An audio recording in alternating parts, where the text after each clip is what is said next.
삶을 우리가 이제 정말 제대로 이해하고 또 그것을 다른 사람들에게 설해줄 수 있는 이런 정도의 여러분들이 부처님의 삶을 나름대로 이제 정리를 좀 해 두셔야 됩니다. 우리가 이제 보통 불교에서는 부처님 이렇게 했을 때는 실질적으로 서가모니 부처님을 지칭한다 이렇게 보시면 돼요.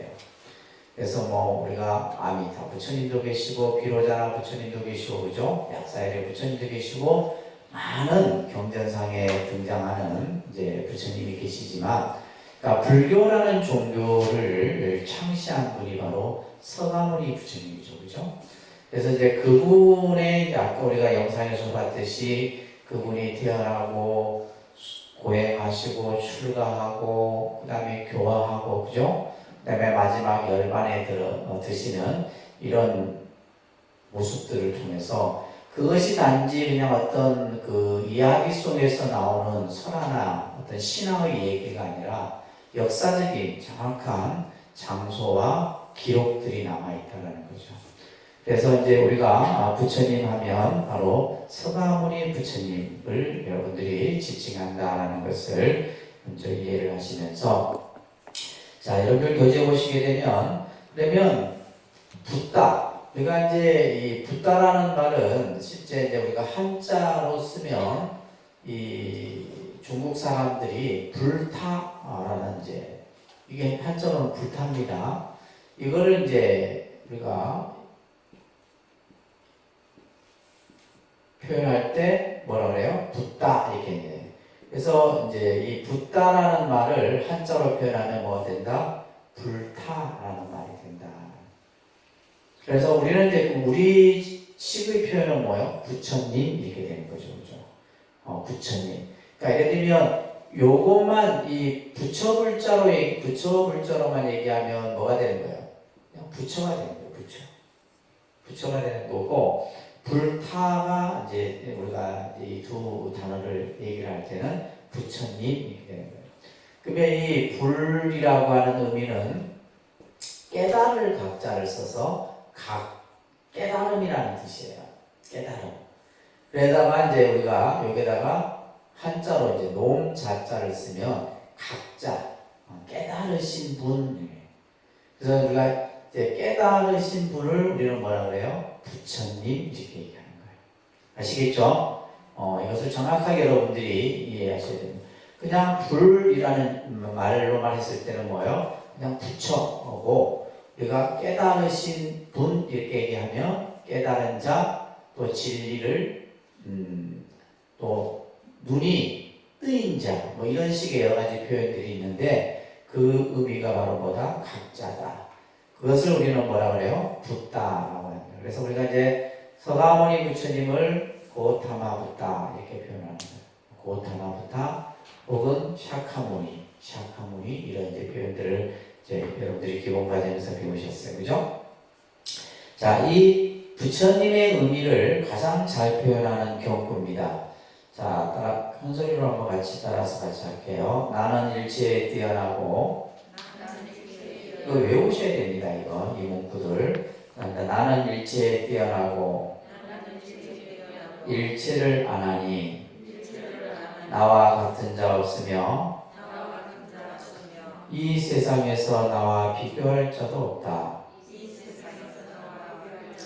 나는 일체를 이긴 승자요 일체를 아는 지자이니라. 근데 우리가 부처님은 어떤 분이지? 부처님은 어떤 분일까? 부처님은 일체에 뛰어나고 일체를 다 아는 분이다. 그래서 우리가 이제 기독교에서는 그들이 쓰는 표현이 있죠. 전지전능이라는 말. 이 전지전능이라는 말이 바로 이 말이에요. 일체를 다 알고, 그죠? 모든 것에 다 뛰어나시고. 이 표현이에요. 근데 우리는 굳이 이제 부처님을 얘기할 때 앞에다 이런 수식을 붙이지 않잖아요. 붙이지 않다 보니까 그냥 우리는 그냥 부처님 하면 그냥 막연히 그냥 부처님 이렇게만 생각하지, 이 부처님이라고 하는 분이 어떤 분인가 라고 하는 것에 대해서는 정확하게 우리가 생각을 안 하고 있죠, 그죠? 나와 같은 자 없으며 이 세상에 나와 비교할 자 없다. 부처님을 어느 누가 비교해요? 아까 우리 봤잖아요. 인도라는 종교가 부처님이 샤카무니가 탄생하기 이전에 이미 그들이 뭐요? 제석천이라든지 인드라신이라든지 또 예를 들면 브라만 신이라든지 그 신들이 있었던 거예요. 근데 그 신들이 뭐요? 부처님을 맞이하고 탄생 때도 부처님을 맞이하고 또 예를 들면 아까 우리 상카시아 같은 경우도 그런 이제 브라만 신이 이제 제석천이나 이런 신들이 부처님을 호위하고 이런 이야기들을 보았을 때 부처님은 어떠한 신과도 비교할 수 없는 존재다라는 거예요. 자, 그렇기 때문에 이 세상에서 나와 비교할 자 없다. 그러면서 나는 일체를 이긴 승자요. 일체를 이긴 승자. 가장 위대한 승리자가 누구냐? 바로 부처님이다. 또한 일체를 아는 지자다. 이 세상의 모든 것을 다 능히 아는. 그래서 여러분들 이제 그 부처님의 명호 가운데 여러 이제 명호들이 있잖아요. 그죠? 세간의 세존, 조장부, 천인사 뭐 이런 명호들이 있죠. 그죠? 그런 그 부처님의 명호가 전부 이런 뜻들을 전부 포함하고 있는 거예요. 자, 그래서 우리가 부처님 하면 부처님이 어떤 분일까? 일체를 그죠? 이긴 승자요 일체를 아는 지자다. 또 부처님은 어느 누구하고도 비교할 수 없는 그러한 위대한 존재다라는 거예요. 자, 자바환경에 나오는 또 이 구절도 중요한 구절이에요. 다입니다. 부처는 과거, 현재, 미래의 모든 것을 밝은 지혜로 알아. 닦아야 할 것은 이미 다 닦고 끊어야 할 것은 이미 끊었다. 그러므로 이름을 부처님이라 한다. 여기는 이제 부처다 이렇게 하면 사실은 조금 안 맞는 표현이에요. 부처님은 이렇게 부처님 이렇게 표현을 써야 됩니다. 그래서 부처님은 닦아야 할 것을 이미 다 닦고 끊어야 할 것을 이미 끊었다. 이건 뭐예요? 완성된 자다. 그래서 우리가 불타라고 하는 이 부처님이라고 하는 그 용어 속에 담겨 있는 의미는 완성된 신분. 다시 말해서 진리를 깨달아 모든 것을 이루신 분. 여러 가지 이제 그런 용어적인 의미로 설명을 하는 겁니다. 그래서 여러분들이 부처님 하면 그 부처님이라고 하는 이 의미가 어떤 의미로서 표현되는가라는 것을 여러분들이 잘 이해를 하셔야 됩니다. 자, 여기서부터 이제 출발이 되는 거예요. 여기서부터. 우리가 이제 뭐 교리를 이해하고 뭐 예를 들면 뭐 아주 고차원적인 개념을 이해하기 앞서 제일 중요한 이 개념이 먼저 이해가 되셔야 된다는 거예요. 자, 앞에서 말씀드렸듯이 우리가 부처님은 어느 부처님을 얘기해요? 서가모니 부처님을 얘기합니다. 이분은 역사적인 그죠? 인물이고 또한 불교라는 종교를 창시한 교주이기도 해요. 그래서 불교의 교주는 서가모니 부처님이에요. 그렇기 때문에 항상 우리가 부처님이라고 했을 때 여러 부처님이 우리 머릿속에서 떠오르지만 그래도 우리가 불교에서 부처님 하면 서가모니 부처님이다라는 거죠. 자, 그래서 우리가 이 부처님의 생애를 바로 이해하는 것, 그죠? 이분의 삶을 우리가 바로 이해하는 것, 이것이 이제 불교 공부의 아주 중요한 첫 출발이라는 겁니다. 자, 그러면서 이제 몇 가지 여러분들이 이제 정리해야 될 것이 있는데, 불전문학이라고 하는 그 타이틀이 있죠, 그죠? 불전문학. 다시 말해서 이 불전문학은 부처님의 여러 가지의 행적이나 또 부처님이 또 경험했던 일들, 이런 것들을 이제 문학적으로 표현해 놓은 것을 불전문학이라고 해요. 그래서 불전문학의 대표적인 이제 책이 본생담이라고 하는, 이것을 이제 다른 말로는 자타카라고 얘기해요. 자타카. 그래서 이 본생담 자타카에는 특히 어떤 이야기가 많이 담겨져 있냐면 부처님의 전생의 얘기가 담겨져 있어요. 전생. 그러니까 부처님이 이 세상에 오시기 전에 수억급의 시간 속에서 부처님께서 보살행을 닦고 또 때로는 남자의 몸으로 때로는 여자의 몸으로 많은 어떤 그 수행하는 이러한 이야기들이 이 본생담 자타카 속에 담겨 있어요. 그래서 대표적인 것이 이제 우리가 여러분들 이제 부처님 그 생애에서 등장하는 것이 바로 뭐요? 연등불. 그래서 호명보살 이야기라든지 또 나중에 보여드리겠지만은 수메다라고 하는 청년이 이제 연등 부처님으로부터 수기를 받는 이러한 이야기들이 이 본생담 자타카 속에 담겨 있어요. 나중에 이제 여러분들 그 도서관에 가면 본생담 자타카 이런 책들이 있어서 한번 어떤 책인가 보면 되게 재밌어요. 이렇게 이야기처럼 되어 있는데 저희가 보통 이제 초등학생들에게 부처님 얘기를 해줄 때 이 본생담 얘기를 많이 해줘요. 자타카 얘기를 많이 해줍니다. 그 다음에 이제 비유담이라고 해서 이것 또한 이제 부처님을 비롯해서 여러 불보살들에 대한 이야기들로 이루어져요. 그러니까 이런 불전문학 속에서 부처님의 여러 가지 행적이나 수행담이나 이런 것들을 우리가 이제 엿볼 수가 있는 겁니다. 자, 그 다음 페이지 넘겨보시면, 여러분들 이거는 이제 아까 우리 영상에서 잠시 이제 봤던 거죠. 그죠? 이거는 이제 여러분들이 전문 과정이기 때문에 이제 머릿속에 딱 입력을 시키셔야 돼요. 자, 우리가 이제 4대 성지라고 해요. 기본적으로 4대 성지. 그래서 우리 불자들 입장에서는 이 4대 성지를 한번 가보고 싶은 것이 가장 어떻게 보면, 그죠? 희망이에요. 그죠? 한번 꼭. 그래서 여러분들이 이제 이렇게 부처님 공부를 한번 하고 나서 성지순례를 가면 달라요. 아무것도 모르고 맹탕으로 가면 봐도 이제 아무것도 없어요. 우리 영상에서 봤듯이. 뭔가 느끼는 감흥이 없단 말이에요. 그런데 내가 부처님 생애를 한번 딱 읽고 가봐. 그러면 그게 이미 벌써 뭐예요? 2600년 전에 그런 어떤 흔적의 이 느낌들이 나에게 오는 그 어떤 감정이 다릅니다. 달라요.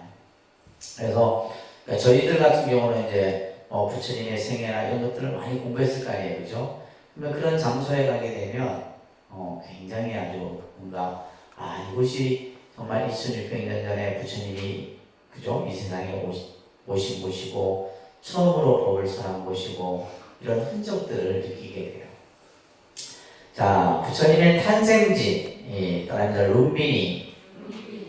탄생지는 룸비니 동산입니다. 이건 이제 여러분들이 나중에 이제 또 포교사 시험 보고 이렇게 하실 때는 이런 것들이 다 시험에 나와요. 잘 기억하셔야 됩니다. 깨달음의 장소를 부다가야라고 합니다. 그러니까 부다가야. 부처님이 깨달음을 이루신 곳. 성도지라고도 하죠. 그죠? 탄생지, 성도지 이렇게 얘기를 하기도 합니다. 그 다음에 최초로 법을 설한 곳을 설법지죠. 그죠? 녹야원입니다. 그러니까 녹야원. 왜냐하면 이 명칭들이 여러분들이 처음 접하는 명칭들이에요. 자주 익숙하지 않는.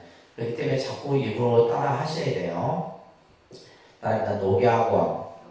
그래서 우리가 이제 기본 과정 때 여러분들이 이 최초의 설법이 이루어진 이 녹야원이 어떤 중요한 의미를 둔다고 했어요. 삼보가 성립된 장소다. 녹야원이 뭐라고요? 삼보가 성립된 장소다라는 거. 그래서 불법성, 우리가 삼보하면 불법성이죠, 그죠? 이 삼보가 성립된 장소가 바로 녹야원입니다. 그 다음에 이제 최후의 마지막 열반지인 쿠시나가라입니다. 그러니까 쿠시나가라. 쿠시나가라입니다. 그래서 먼저 이제 4대 성지의 명칭부터 여러분들이 좀 익숙하게 기억을 하셔야 됩니다. 그러니까 룸비니, 부다가야, 녹야권. 녹야권을 아까 뭐라고 했어요? 사르나트 이렇게 했어요. 사르나트, 그죠? 사르나트. 그 다음에 이제 열반지인 쿠시나가라. 요 네 성지의 명칭을 기억하시면서, 자, 여기서 이제 더 중요한 이제 한 걸음 더 이제 나아가서 여러분들이 아셔야 되는 게 뭐냐면, 이 4대 성지가 갖고 있는 의미가 있는 거예요. 중요한. 그래서 오늘 탄생은 어떠한 의미가 있고, 또 부처님이 선거하신 것은 어떤 의미가 있고, 이것을 이제 여러분들이 이제 좀 잘 또 정리를 해 두셔야 됩니다.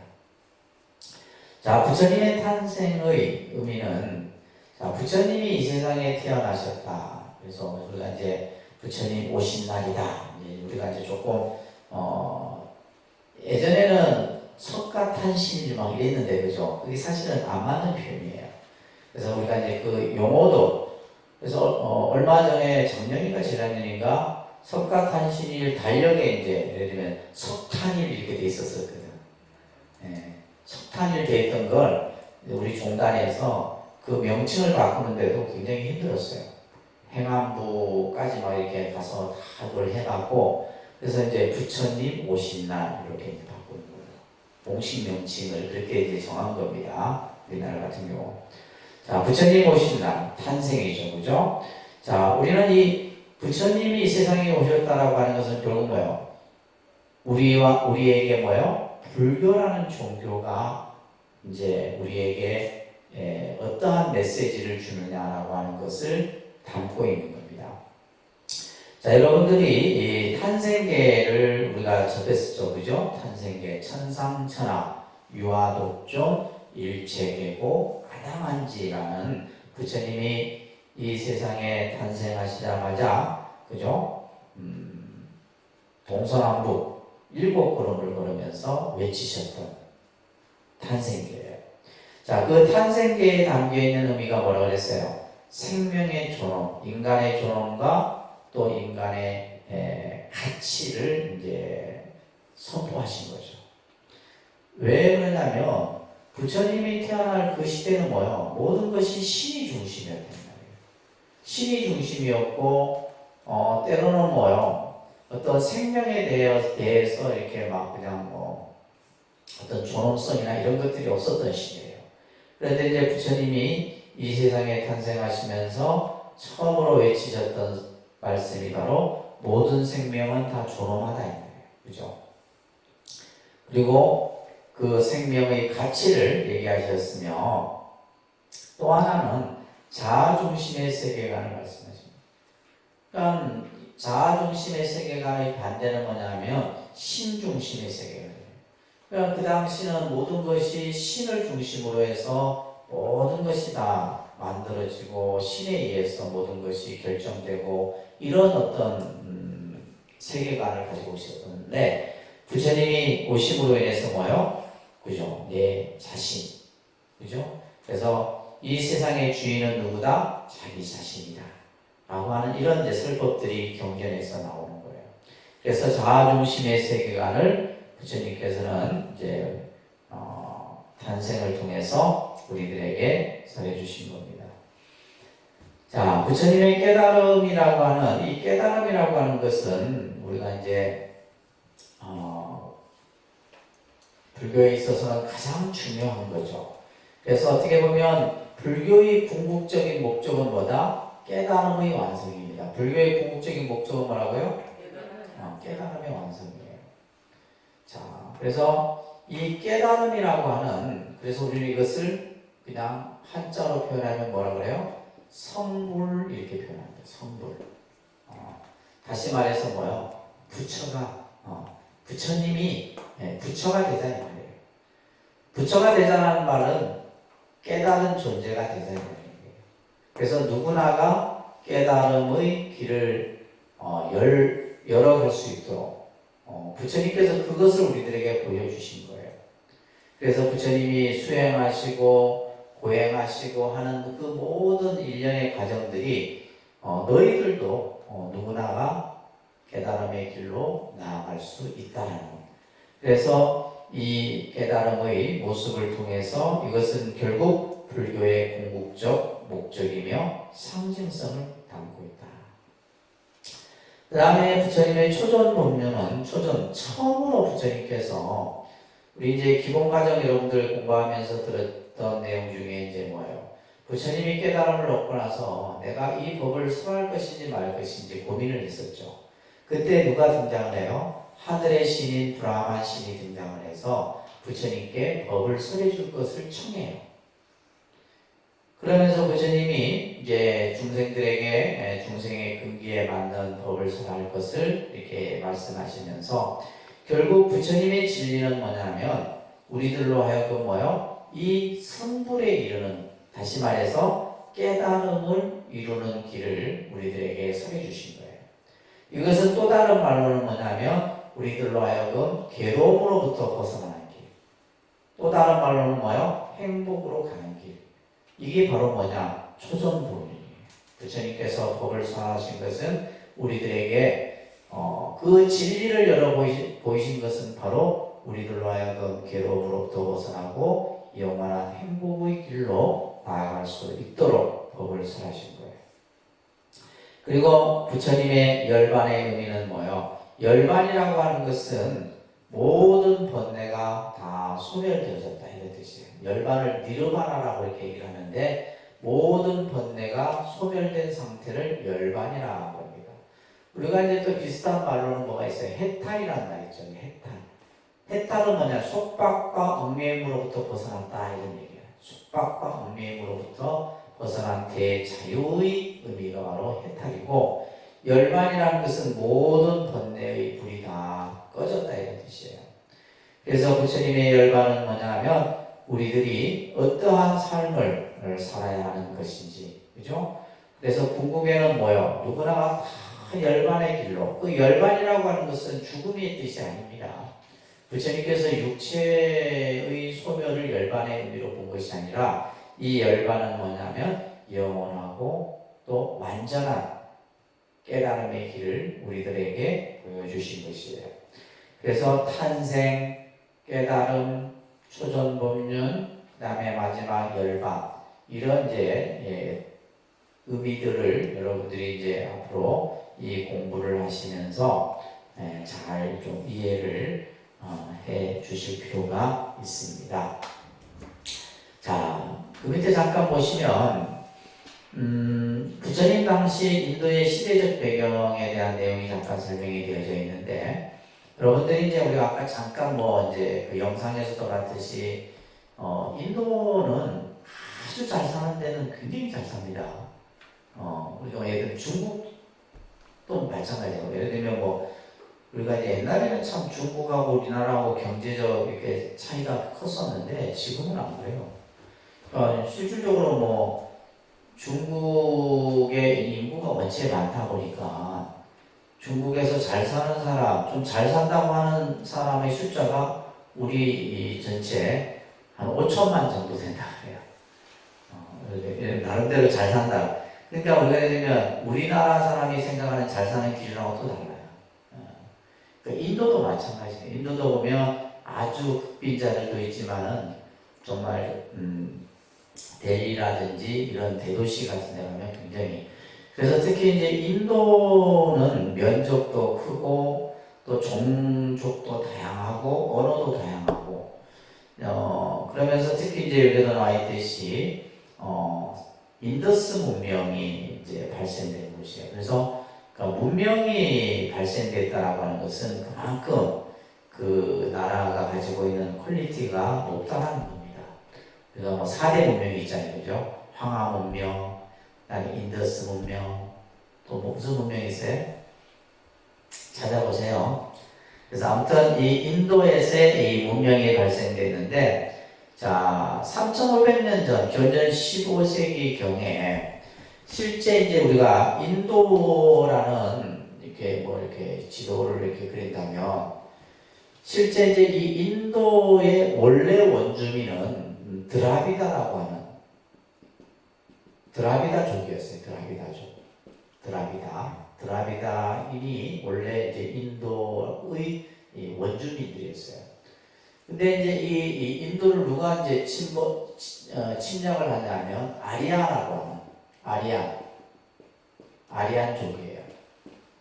이 아리안족들이 인도를 이렇게 이제 이 아리안족들은 유목민들이에요. 그래서 우리가 보통 이제 특히 이제 그 기독교 역사도 마찬가지지만은 유목민족은 뭐냐면 끊임없이 남의 영토를 침략을 합니다. 그리고 나서 또 점령하고 또 다른 나라 빼앗고 이런 식으로. 그래서 이 아리안족들이 이제 드라비다족을 어떻게 해요? 이제 몰아내버립니다.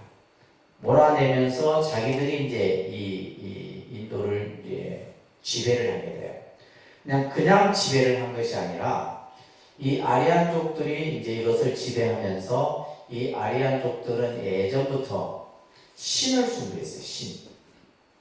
신을 숭배했는데 그 신이 바로 뭐예요? 브라만 신이에요. 브라만. 범천 신이었어요. 그래서 그들은 이 범천이 세상을 창조하고 그 다음에 이제 지금 교재에 나와 있듯이 태양, 신, 번개, 바람, 물, 자연현상을 하나의 신격화.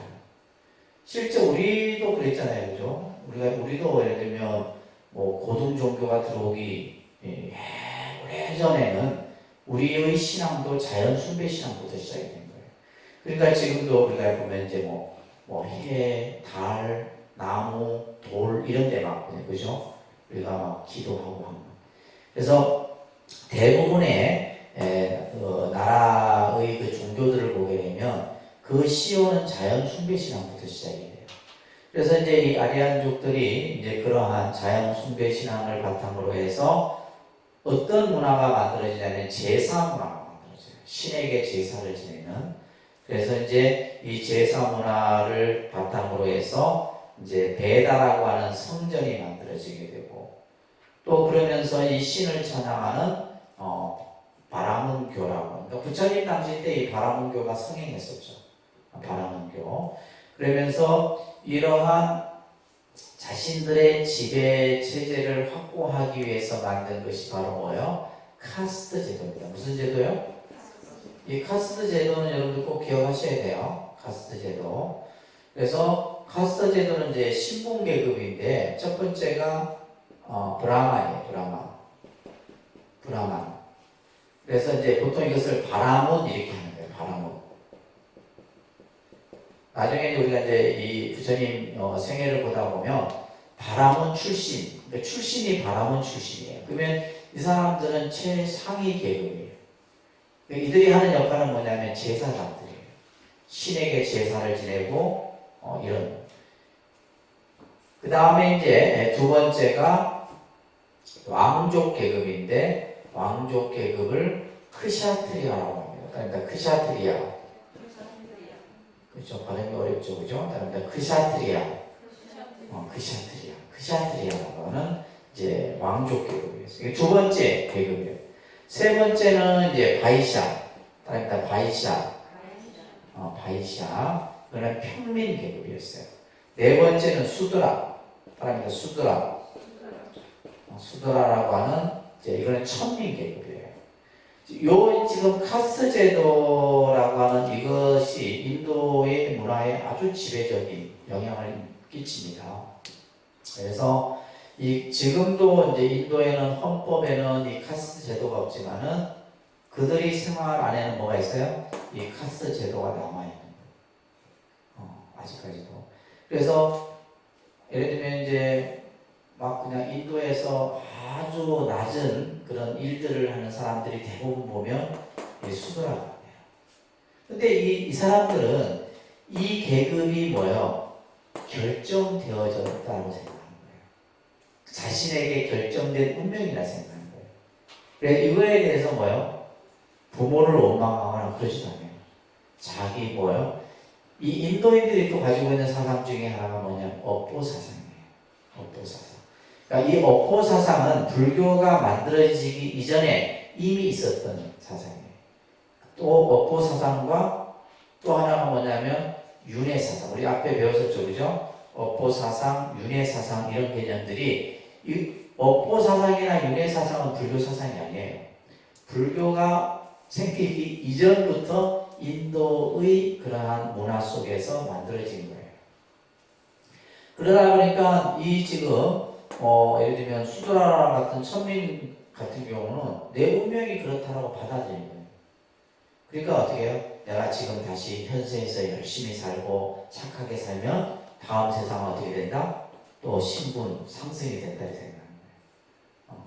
이런 것들이 이제 아직도 이제 이 카스트 제도 속에 남아 있는데, 그래서 이제 또 한편으로는 이 카스트 제도가 인도의 발전을 저해하는 하나의 요인이기도 해요. 그렇잖아요. 우리도 지금도 보면 여러분들이 뭐 결혼을 할 때 보면 그 집안을 보잖아요. 집안 안 보고 결혼한 사람 있어요? 요즘 젊은 애들은 뭐 그렇다 치더라도 집안을 본다는 말이에요. 예를 들면 그 집안에 어떤 경우에는 막 뭐 증조부가 뭐였고 고조부가 뭐였고 이것까지 올라가잖아요. 그 집안에 뭘 봐요? 뿌리를 보는 거예요. 뼈대를 보는 거예요. 이것 왜 이게 아직도 우리에게 남아있냐면 우리에게도 뭐가 있었어요? 조선시대 때 신분제도가 있었잖아요. 그게 몇 년간 지속이 돼? 500년간 지속이 돼요. 500년. 하루아침에 만들어진 게 아닙니다. 그래서 양반 쌍놈이 그냥 만들어진 게 아니에요. 그래서 이 인도도 이러한 카스트 제도의 문화 속에서 나중에 이제 이런 개념들을 이해를 해야지만 부처님의 삶을 이해할 수가 있어요. 왜냐하면 결국 부처님도 뭐예요? 인도 문화 속에서 그죠? 살아오셨기 때문에 이것을 그냥 무시할 수가 없는 거예요. 자, 그런 어떤 시대적 배경들을 여러분들이 잘 이해를. 또 한편으로는 인도는 이런 어떤 모습도 있지만은 인도인들이 머리가 아주 뛰어납니다. 그래서 아까도 이제 영상에 나와 있듯이 인도가 IT 강국이라고 해요. 컴퓨터 잘하는 사람들이 그리 많습니다.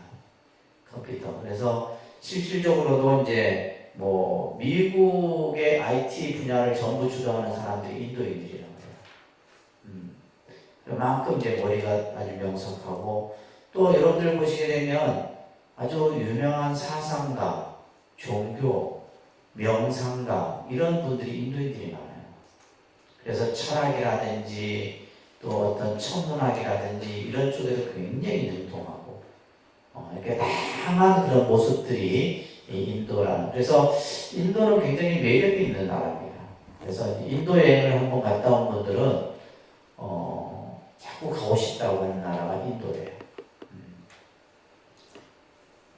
자, 그런 것을 여러분들이 기억하시면서, 자, 오늘은 요게 이제 앞에 스크린을 조금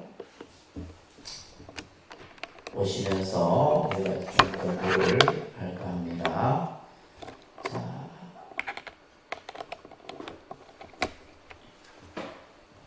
지금 이게 보시면 이 지금 몇 강? 12강까지가 이 내용을 원래 하도록 되어 있는 거예요. 이게 지금 주어진 12강까지 되어 있는 중요한 내용만 쫙 해갖고 제가 지금 할 생각이에요. 근데 내용이 너무 많아. 그만큼 이제 우리가 이걸 제대로 이해하려고 하면 많은 시간이 걸린다는 거예요. 자, 한번 교재도 같이 중간중간에 이제 교재에 나오는 내용들이 있으면 제가 같이 설명을 좀 드리도록 하겠습니다. 자, 부처님이 이 세상에 오시기까지의 그러한 장면들을 한번 보도록 할게요. 자, 함께 생각해보는 시간인데, 자, 부처님은 어떤 분인가? 그죠? 부처님은 도대체 어떤 분인가? 그래서 우리가 예를 들면 그냥 여러분들이 생각하는 부처님은 그냥 법당에 있는 부처님이 이 정도만 생각하지 그 이상 그 이하도 없어요. 그래서 우리가 부처님은 과연 어떤 분인가라고 하는. 그래서 첫 번째는 뭐예요? 인간으로서의 부처님입니다. 인간으로서의 부처님은 뭐냐? 역사적인 인물이다.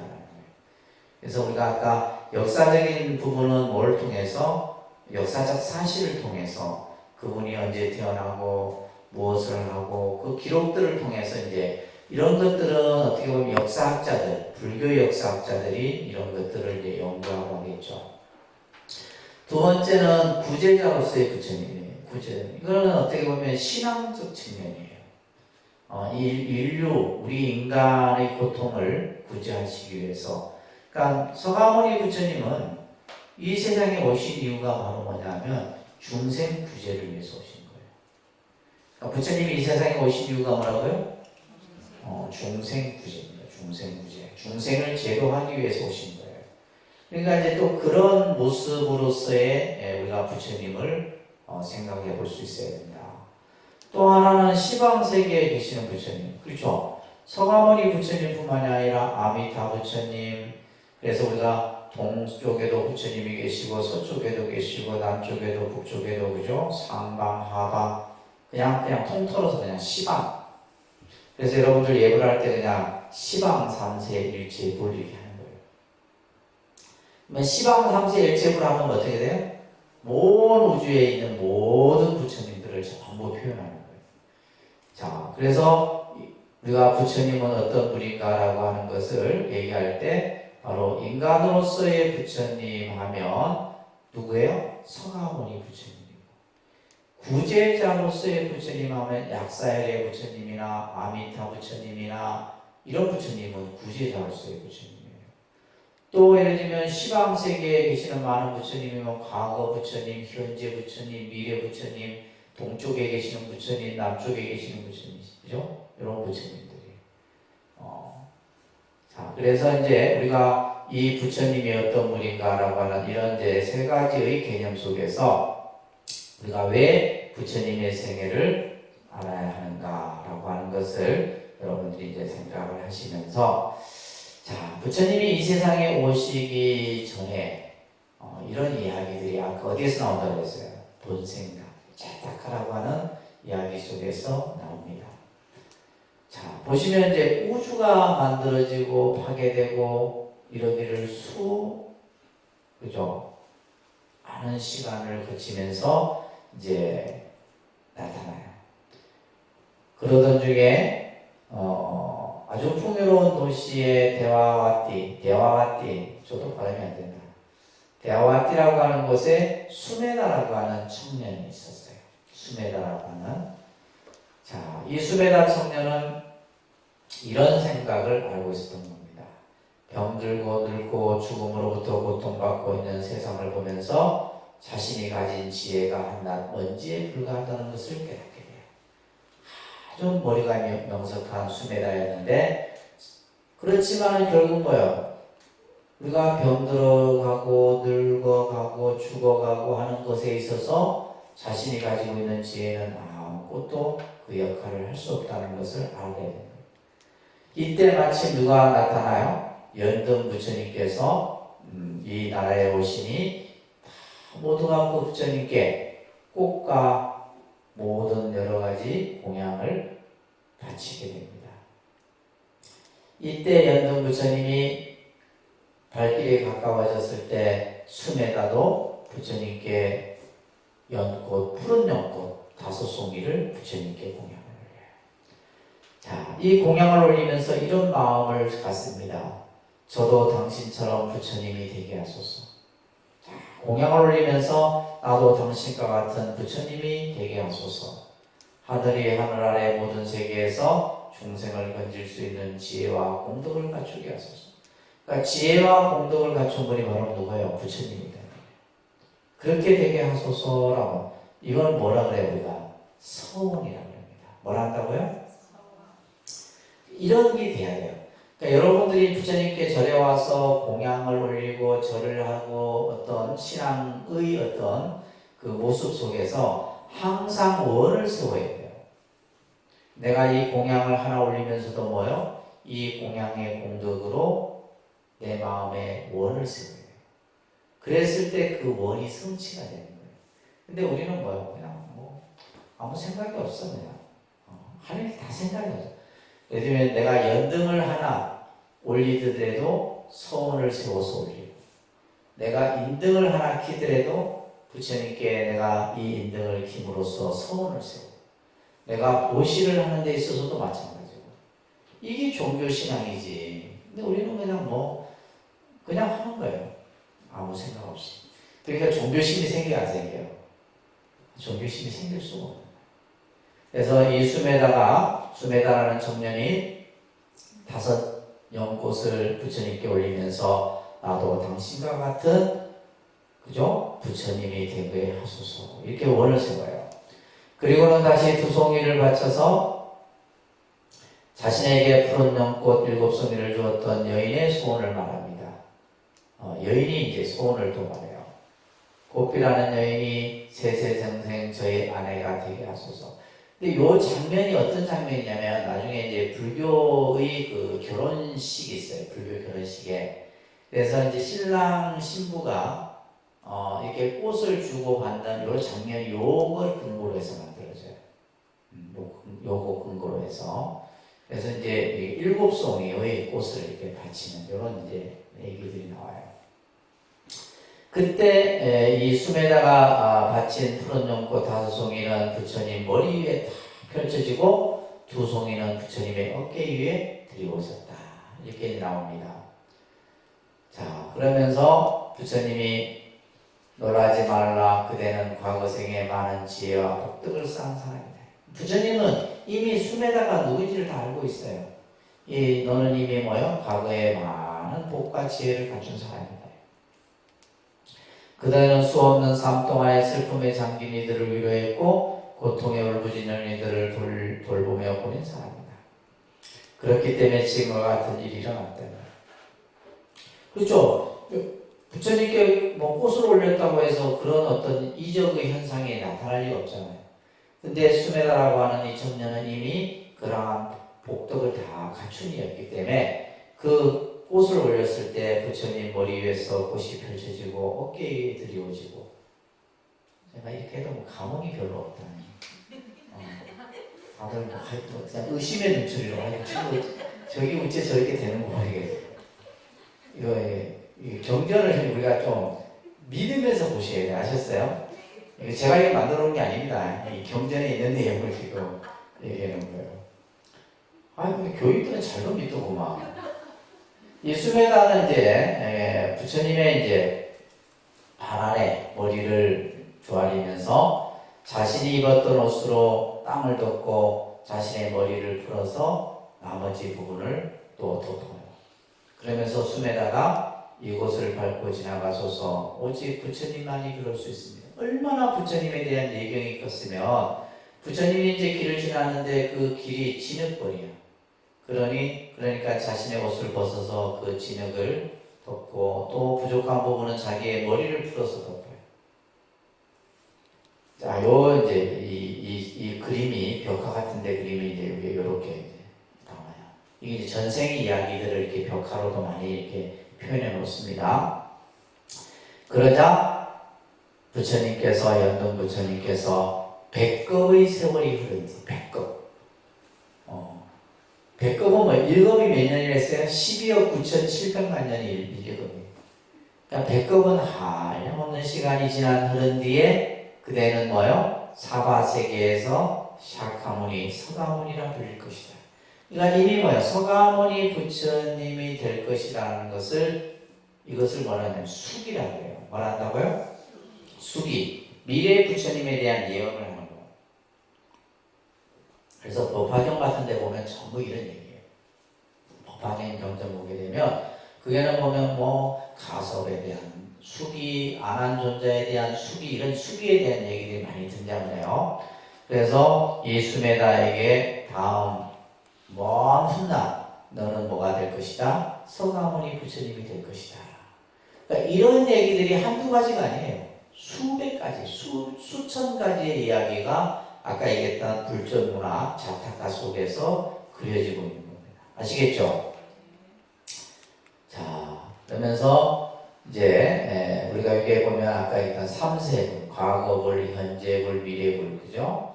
그 다음에 숙이라는 이런 얘기도 여러분들이 이제 잘 기억을 해두시고, 자, 그러면서 완전한 지혜와 무한한 능력을 갖춘 삼마 삼부타 점등정각 가장 높고 많은 깨달음을 향한 보살의 삶이 시작되겠다.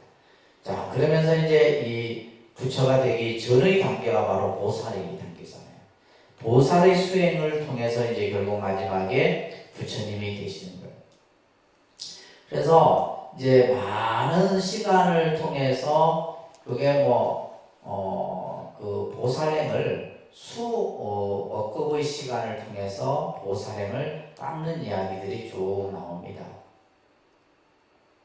천상세계에 올라가서 닦고 또 이제 이런 이야기들이 쭉 나와요.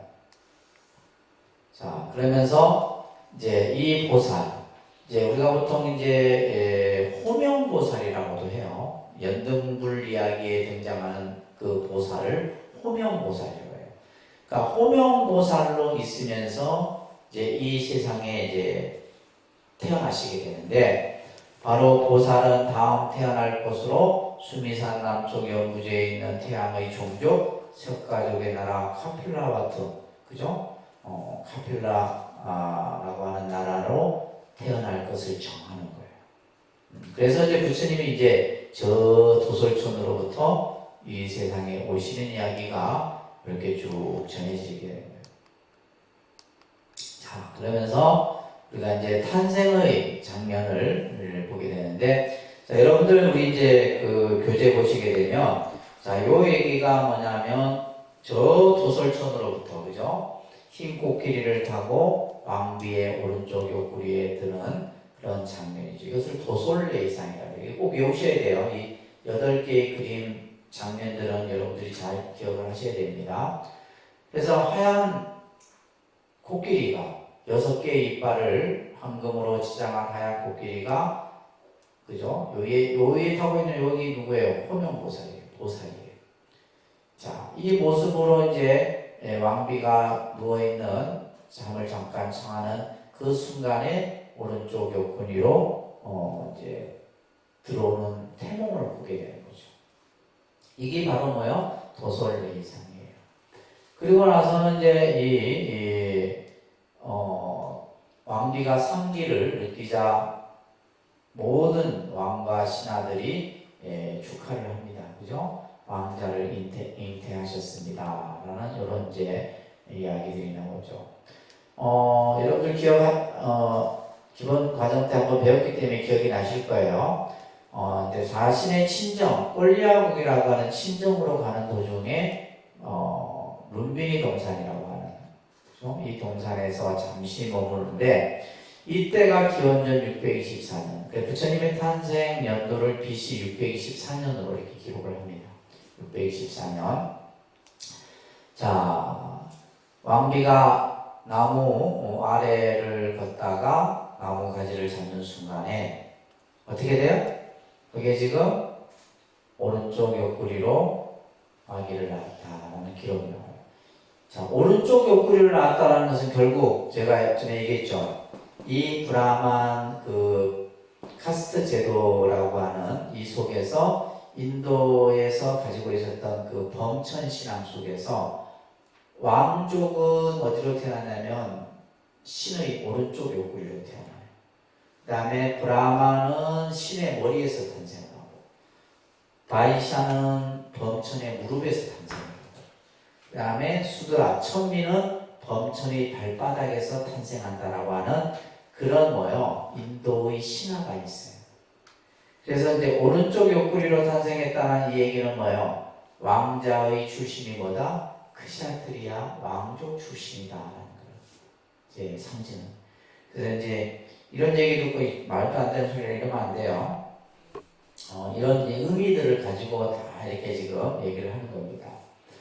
자, 그리고 나서 오른쪽 옆구리로 태어난 아기가 오른손으로 하늘을 가리키고 왼손으로 땅을 가리키면서 동서남북 사방 7걸음을 걸으면서 말해요. 이것을 탄생계라고 했습니다. 따라합니다. 하늘이 하늘 아래. 자, 큰 소리로 하늘이 하늘 아래. 내 오직 존귀하니 온갖 온통 괴로움의 14인 3계 내 마땅히 안온하게 하리라.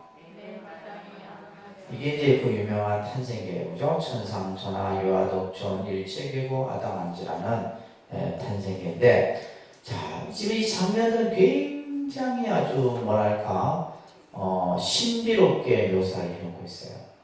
부처님의 탄생의 장면을 이렇게 묘사를 해놓은 겁니다.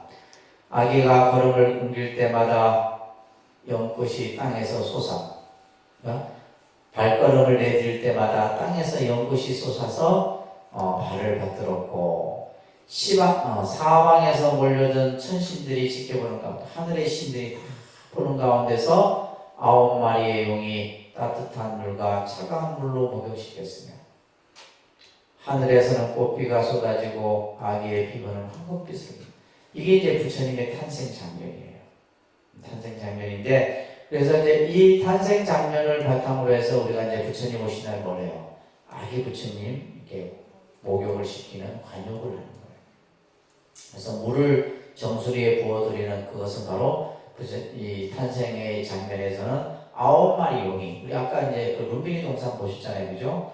연못도 있었고 또 그 이제 탄생지 장소도 나오는데, 자, 요렇게 이제 경전에서는 이렇게 아주 그냥 그 탄생의 모습을 이렇게 표현해 놓고 있는 거예요. 자, 그러자 왕과 신하들이 룸비니 동산에 도착을 합니다. 그러면서 왕이 왕자의 이름을 시달타라고 하리라. 시달타. 시달타는 뭐예요? 모든 것이 뜻대로 이루어진다, 이런 뜻이에요. 모든 것이 뜻대로 이루어진다 라는 뜻이에요. 자, 그러면서 이제 7일이 되었을 때 왕비가, 어머니가 생을 마치고 올라갔다고 해요. 도리천으로 천상세계에 올라가요. 천상. 아까 나중에 우리가 아까 부처님이 상가시아에서 어디로 가셨어요? 자신의 어머니가 있는 도리천에 올라가셨다 했잖아요. 올라가셔서 법을 설하고 다시 내려왔다는 이야기가 있는데, 바로 이 도리천 천상으로 올라가셔요. 그리고 이제 실제 이 태자는 이모인 마하파자파티가 키우게 됩니다. 이때 수도다나 왕이 왕자를 품고 카필라 성으로 돌아왔을 때 그 사랑에 모셔놓은 신들이 일시에 ቁ꾸라졌다. 그 신상들이 전부 쓰러져 버린 거예요. 이 장면을 보고 놀라지 마소서, 신상이 스스로 아래로 내려온 걸 보면 왕자님은 분명 신들보다 높은 덕을, 자, 여기서는 이 첫 장면이 나오는 거예요. 우리가 아까 상가시아에서도 뭐요? 부처님이 도리천에서 이 지상으로 내려올 때, 그죠? 제석천과 누구요? 브라만, 이제 범천이 부처님을 호위해 있잖아요. 그러니까 이 부처님의 탄생의 모습을 보고 갑자기 이제 그 상들이 엎어져 버린 거예요. 이것은 아마도 이 왕자는 신들보다 높은 덕을 가지신 분일 것이다. 그러니까 이런 것들이 뭐냐면, 결국 불교라는 종교는 신의 어떤 것을 숭상하는 종교보다 위에 있다는 것을 대표하는 이런 장면들이 몇 가지 나옵니다. 여러분들 보시면서.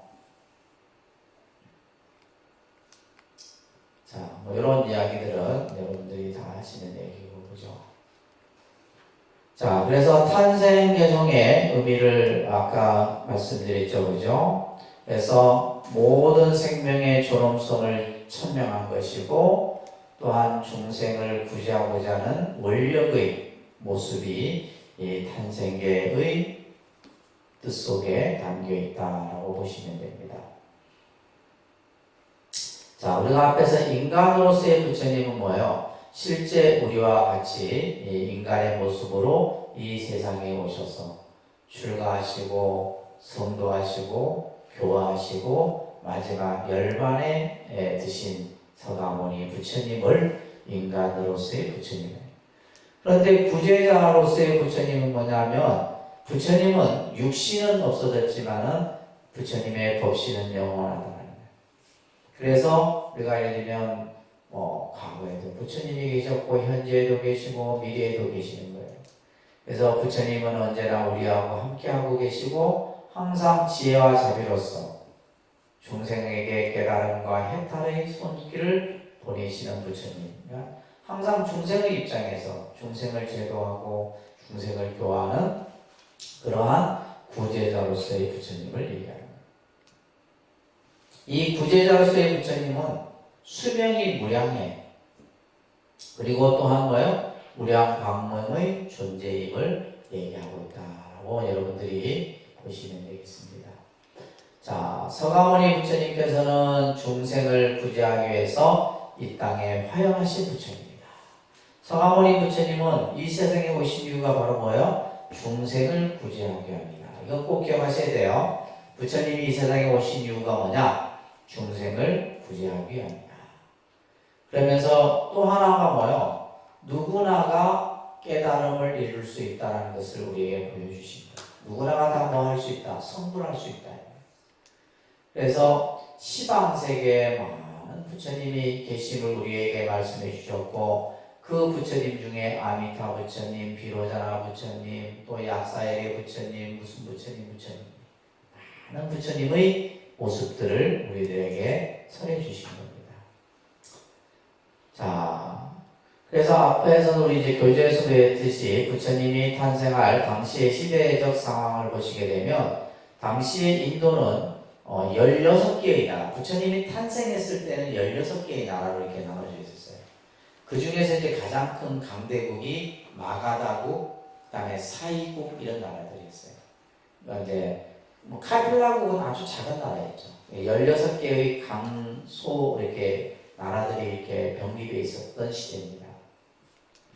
그리고 바라몬 계급의 권위가 상실되어 가고 있었으며 왕족 세력이 강하네요. 그러니까 다시 말해서 왕권이 강화되는 그런 시점이죠. 그러니까 이제 빈비사라 왕이라든지 이런 왕들의 힘이 막강했던 시대가 오는 거죠. 그러면서 이제 우파니샤드의 사상, 또 우파니샤드에 대한 부분은 다음 여러분들 공부를 별도로 할 겁니다. 그 다음에 자유사상가라고 하는 것은 뭐냐면, 우리가 이제 육사외도 같은 이런 어떤 철학, 요즘 말로 하면 철학사상가라 할까, 또 이렇게 수행자들, 이런 사람들이 많이 출연했던 그런 시대였던 거예요. 자, 여기 보시게 되면, 여기 겐지스 강이 있고, 그죠? 겐지스 강이 이렇게 흐르고 있고, 여기는 이제 인더스 강이 이제 흐르고 있습니다. 여기 보게 되면, 여기 인더스 강이 흐르고 있고, 이제 여기가 이제 문명이, 그죠? 인더스 강을 중심으로 해서 문명이 발생돼요. 요게 이제 실제 여기 네팔이에요, 네팔. 지금으로 치면 네팔입니다. 겐지스 강이 흐르고 있다고 보시면 되고, 자, 그러니까 실제 이 인도의 넓은 지역 중에 부처님이 실제 활동하셨던 지역은 요 정도 지역이에요. 뭐 인도 전체를 막 다닌 게 아닙니다. 여기 보시게 되면 룸비니가 있죠, 그죠? 룸비니가 있고, 카필라와투, 이제 부처님의 탄생, 이제 해쳤던 부처님의 이제 그 궁이죠. 카필라와투. 여기가 이제 라자가 왕사성. 부다가야가 뭐예요? 부처님 성도지. 아까 나란다 대학이 있었던 그 지역이에요. 다 요 지역입니다. 그 다음에 꼬삼비라고 하는 사르나트. 아까 뭐였어? 녹야권이죠, 그죠? 사르나트, 쿠시나가라, 수라바스티가 어디예요? 수라바스티 기원정사. 그래서 기원정사, 라자, 이제 여기 중림정사,